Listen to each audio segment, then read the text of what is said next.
Hey, what's up, guys? It's Monday, the 9th of March. We are to talk a little NBA DFS. Matt is with us, but off camera this morning. Say hello, everybody, Matt.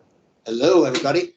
So we only got ourselves a small slate tonight. Almost, I won't call it a day off because we still got to go videos and talk through it, but it's definitely a light day of DFS. Is there something going on in the sports world I don't know about that there's only 3 NBA games? No, pretty sure that Selection Sunday is next Sunday. I know conference tournaments start in college like this week, but nothing major at all. It's bizarre for a Monday night. I don't get it. Yeah, just chalk it up to a weird thing. Anyways, guys, doesn't mean that you can't go over to Overlay Fantasy Sports and try to win that $17,000 plus jackpot. I mean, technically it's just under 17, but you throw that extra $180 in there and it's over 17,000. I know Bellman will be in there tonight trying to get in it to win it. I know you played 3 times yesterday, cashed in 1. So even though like you didn't get the jackpot and it's not like a kind of day where you're going to all of a sudden be walking around in diamonds and furs. I mean, to throw in $66 and get $180 back, man, there's no shame in that game. There's no shame in that at all. And I just got a call out in the contest last night because my best, I believe I went 5-2 in my, or 10-2, excuse me, in my best one. I went 8-4, but I got to call out a guy last night that goes by the screen name of Earn It V. Goes 11-1 in the $22 last night. The only one he lost, Ryan, and the only one he lost was CP3 to Paul George by a point. Oh, God, that poor young man. I mean, I'm glad the jackpot's still at 17 right? So we can go after it. But that poor son of a gun. I mean, that's a bad beat. Oh, God, man, that makes me sick just thinking about it. To think like 1 point away from the 17 grand. Yeah. I mean, oh, God, that hurts. It hurts, but that's the fun of it, too. I mean, not for that guy, but it is the fun of it. That is a square kick to the nuts. And it reminds me of some of those big MLB GPP finishes that you've had where, people are like, oh, well, you won 15 grand. You should be happy. I'm like, you should. But you're like, I'm 1 point away from 50. And while 15 grand is great, like there's another $35,000 on the table right there. And just a square kick to the nuts. And for this one, there is no consolation prize. I mean, the consolation prize is 180, which is great, but compared to 17K or 16.5, it's a tough one. All right, guys. So a couple of y'all have been watching. We've been starting to do some sports betting videos on a daily basis. And yesterday with another dub, you called out the Suns to cover. Well, they did more than cover. They got a monster lead, held on to it throughout the game, kept fighting back. So a nice, easy win over there for anybody who was on board. The Suns not only covering, but winning that game. 5-pack deal today, guys. Lifetime special. So for those of you who have thought about this, it's always great to get an extra $100 rebate coming back to you. That makes it a really good deal. MLB is going to start in a couple of weeks, so you're all set up for MLB season. We'll be covering NBA playoffs, and it's no future payments ever. You get all the write-ups, all the videos, everything we do. You never spend another dollar. You're in for good permanently. It's a very, very good deal for anybody interested. Pay through the website, and I'll get you your reimbursement. Let's get it. All right, guys. So for a small slate, there's still a decent number of plays on this one, and I do think it's potentially possible that Milwaukee may even rest a Middleton or a Bledsoe today just because Coach Bud kept him in all day yesterday. So early in the day, we won't get into too much detail there, but I want to start with Dwayne Dedmon of the Atlanta Hawks. For most of you guys already know, Capella's still out for a while. A guy hasn't played in a couple of months. I wouldn't be surprised if Capella doesn't play again this year, leading Dwayne Dedmon to be the starting center for the Atlanta Hawks. Currently priced at 4,100. I mean, everybody in the DFS world knows it by now. The Hornets have been terrible against centers from the drop this year. You can see Dedmon's minutes on the rise. He's played a little more each game. I wouldn't be surprised to see him out there for 25 minutes today if this game's competitive. Of all the games going tonight, this game's got the worst players, but it's also definitely got the highest upside because you got 2 teams that can't play a lick of defense. And I know you're a Dedmon guy. Like, he's very capable of high upside games if he hits a couple of threes or gets some block shots. So this is guy's gives you a good opportunity to shell out some potential upside tonight. I wouldn't go as far as to call him a must because there's a few value plays on this one, but he's definitely a guy that works in all formats for me. I'm looking at him hard, man. Definitely made a dummy lineup, and he was in it. I mean, 4,100 in this spot. We love picking on Charlotte with opposing big men. You're right. This game doesn't have great players, but it's definitely the best game for DFS purposes. I like Dedmon quite a bit. Definitely looking at a few of the Atlanta big men here. Also, this is the only game with these teams aren't playing for anything. Like every other team going tonight has something to play for, so you might see better defense. Like if shots start falling in this game, it's got all the upside in the world. Now, to reiterate what I said and you agreed with, the players in this game aren't good. Even Trae Young, he's quite the offensive stud, but it's not like he's LeBron James or something like that. So games like this can also flop. It is a Monday, but in a situation like this where the game flops, look for Devin to get some rebounds and some blocks. I just got to say this too, because we talk about this a lot. You mentioned Middleton just in passing. You wouldn't be shocked if he sits. He's an offensive superstar. When Giannis is out, he's a bucket getter. He's fun to watch.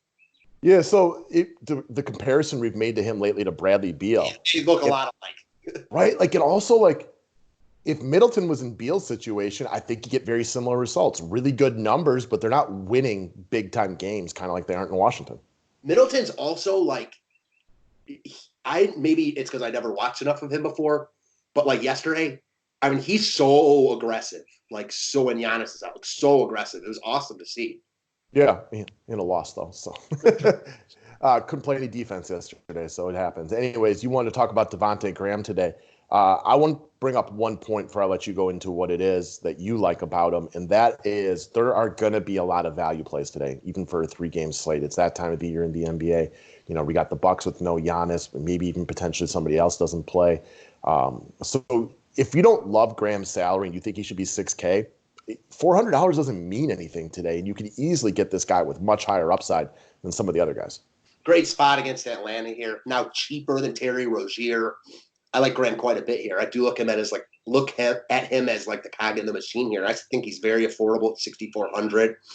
Starting to pick his game up a little bit. Had gone through that long slump. 34 plus in back-to-back games, I think, and he's just too cheap for this spot, man. 6,400 for Graham. This game's competitive. He should walk into 35 DK points here with upside for much more, in my opinion. I agree with you. He's not a must, but I like him quite a bit. So Graham was awesome to start the year, and then he did hit a cold stretch. Maybe he was just playing above who he was for a while, which is possible. I mean, guys do that for weeks and even months at a time for him. He's looking a little bit better. I think something that's really helped him is he doesn't have Malik Monk looking over his shoulder right now. It's Graham and Rozier in the backcourt. There is no Malik Monk coming on. Nick Batum doesn't play anymore. Michael Kidd-Gilchrist and Myron Williams aren't sitting on the sidelines trying to come into this game. They're just basically, it's his job. Him and Rozier run the backcourt as long as they're both playing, and they just do their job right now. Because Malik Monk can ball, but he's not sitting there coming in for you if you're just not having a good couple of, good stretch of minutes. That human element side, great point. So, all right, guys, we'll keep rolling down here. Again, the Atlanta factor in this one, which also piggybacks into my guy right here. I figured you would like him as well, and that's P.J. Washington of the Charlotte Hornets. Very much like Graham, he hit a rough stretch, and with young players, that will happen. His 3-ball wasn't falling. It was killing his defensive efficiency.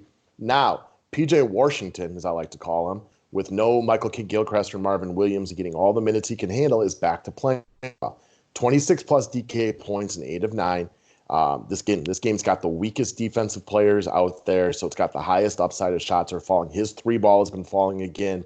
Power forward is weak today. A lot of things to like about P.J. Washington, in my opinion. I love him today. He's probably my favorite piece from Charlotte in a game that obviously has a lot of upside. The problem is a lot of the pieces in the game aren't that desirable. You got the 2 main pieces from Atlanta, which obviously are in play. And then we talked about Graham from Charlotte. Obviously Rozier in that same breath. We talked about a cheap Dedmon, but man, Washington looks really good here, playing good ball right now, doing a little bit of everything. Very affordable at 5,600. I like him a ton here. Yeah, I thought you'd like him as well. I knew you would like this game, and also because of the position eligibility here. Like Devontae Graham owns higher upside than P.J. Washington. That's unquestionable, right? However, Washington's at a much weaker position, so he's got an even better chance to make my roster personally, just because I think the guard spots are going to end up being more coveted, and I didn't find power forward to be very strong at all. 100% agreed. All right, so speaking of guard spots, you wanted to talk about Gary Harris today. So I'm going to hit up my last point on this one, and then I'll let you roll into yours. So being a Milwaukee Bucks guy, obviously they're in a little bit of a rough stretch right now. But the Coach Budenholzer defensive philosophy is to clog the paint and make people hit outside shots. Now, when Ricky Rubio looks like the second coming of Ray Allen like yesterday, it doesn't work out very well for Milwaukee. It's why every game that they lose, it's because the other team shoots the ball from the outside very effectively. Well, who is Gary Harris for the Denver Nuggets? He's a guy that sits there in the corner and jacks up three-pointers when people are left open. He's going to get some open threes tonight. We can't guarantee that he makes them, but I'll take open three-pointers over covered three-pointers every time. Same. And this is also a big game for Denver. I know Giannis is out, but they've lost 2 of their past 3 to Golden State and Cleveland. Barely beat Charlotte in the other game. They're on a little bit of a skid right now. I expect them to play well here. And I love Harris. He's one of my favorite plays on the slate. I've been on him the past couple slates when no one else has, and he's been really good. 24 plus in 4 straight. And a thing that I know you love, not only does he have 24 plus in 4 straight, but in each one of those games, his point total has gotten higher. So 24, then 26, then 29, then 31. I don't expect him to go for like 35 today, but I expect him to be within that range. Again, I'm not a huge Gary Harris fan. He's not a guy I use that much, but I've watched him play the past couple of days, and he's just playing really good ball. He's feeling himself. I expect it to continue tonight. I'll ride this hot streak, especially considering no one else is. I don't think he's a must. I'm not going to recommend him as a must, but I will use him tonight. He gets bigger minutes because he's a much better real life player than he is DFS player. You look at a guy like a Willie Hernan-Gomez from the Hornets, trash real life player, but puts up DFS points like that. Gary Harris is not typically a DFS monster because Jokic and Barton and Murray have the ball in their hands a lot. He shoots open threes. He's an excellent defender, which doesn't always show up in the box score. However, when he's feeling himself, as you mentioned right now, he can hit those open 3 balls. He's been on a steal barrage lately. Now, great spot to continue that steal barrage. Typically, Milwaukee is one of the lowest turnover rates within the NBA. However, with no Giannis, you're already losing one of your best ball handlers. Now you're on your 3rd game in 4 nights, all road games. You're traveling. You played a hard-fought game yesterday. It's obviously potentially possible that one of the other main pieces isn't in the game today, which would make their ball handling and their team continuity even weaker, which would be another good opportunity for Gary Harris to continue to kind of keep up that steal barrage.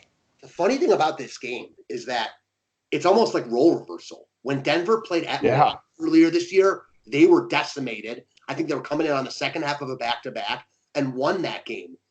If Middleton and Bledsoe play and they don't keep anyone out, I think Milwaukee could win this game. I like this game a lot from just an aesthetic viewing pleasure point of view.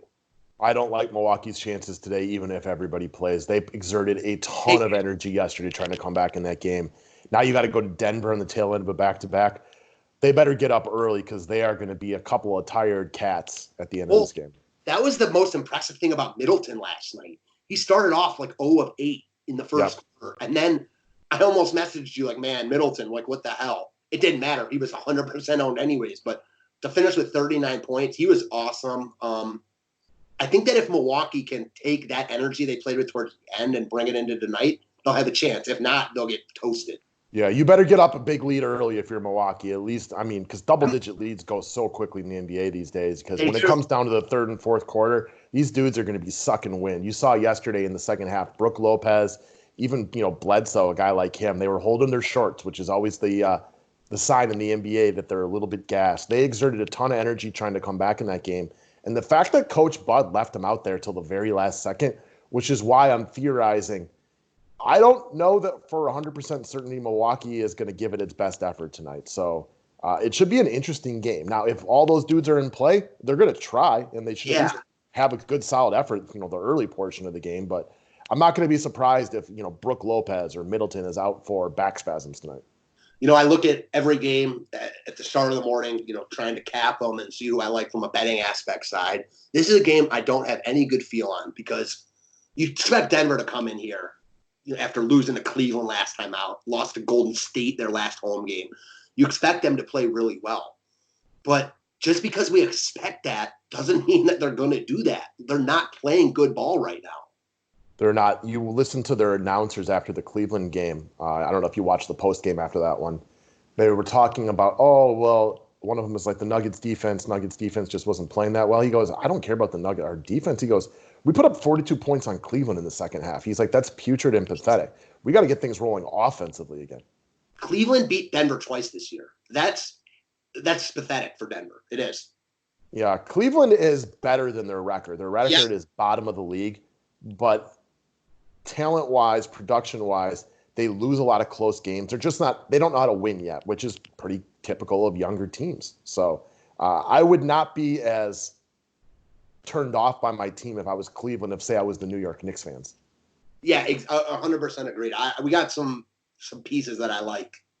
Yeah, you have a light at the end of the tunnel. You feel like you can see a situation where things got better. Whereas like if you're a Knicks fan, you're just like, great, it's this same old crap for the last 20 years. Like there's just no path to the future here.